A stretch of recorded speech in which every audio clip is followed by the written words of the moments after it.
And Steve, tell us about that chapter that explains how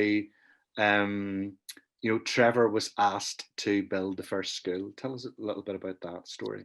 Well, I had the privilege, Trevor and I traveled out to Uganda a couple of years ago and had a privilege of going to the original farm and where the Fields of Life Academy was built close by. And so there's a tree, and that tree for me is it's almost a sacred tree. And I got to see the tree. And Trevor tells the story of how one day while they're doing the stuff on the farm, as it was, the LC, the local councillors, there's LC1s and LC2s and LC3s. It's how Ugandan village life works, and he could see them coming towards him and wondered what on earth they would be coming to do. They might be coming to tell him off about something he was doing on the farm or whatever. And when they sat down, they said they wanted him to start a school. Now, you pick up then in the book, because I knew nothing about Trevor's life, which was the excitement of this book, that I got the chance to do this.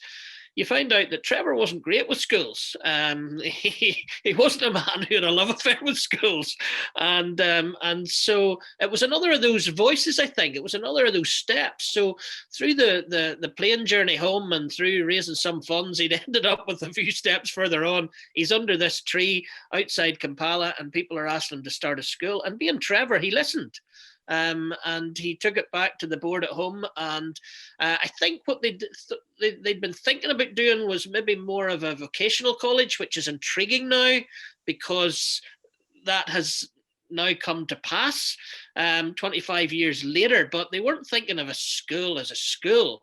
And Trevor, cleverly, I think, at that board meeting, probably said to them, there's no point in trying to teach people how to farm at a farming college if they can't read or write.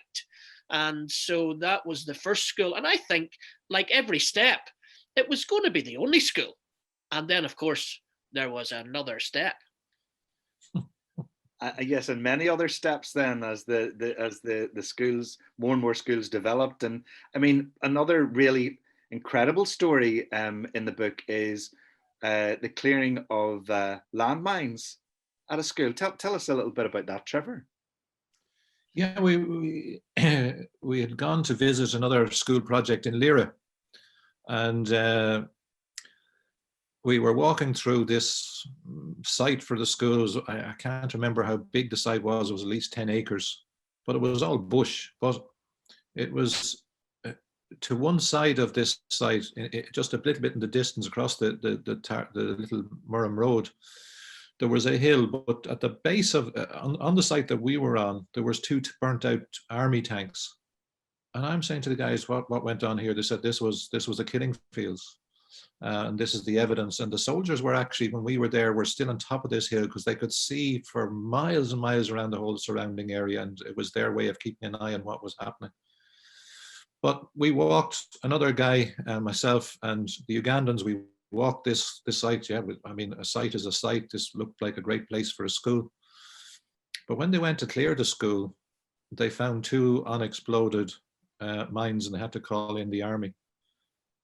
One was a dud, one was live, and I sort of said, well, I'm glad I didn't know about that until afterwards rather than beforehand. Now, I suppose the well-worn paths we were on, obviously people had been there, so there probably was no danger, but there was danger obviously when they went to clear the site. So yeah, we've had a few hairy experiences here and there, but it was sort of afterwards I realized the danger rather than at the time, because I'm not necessarily that brave.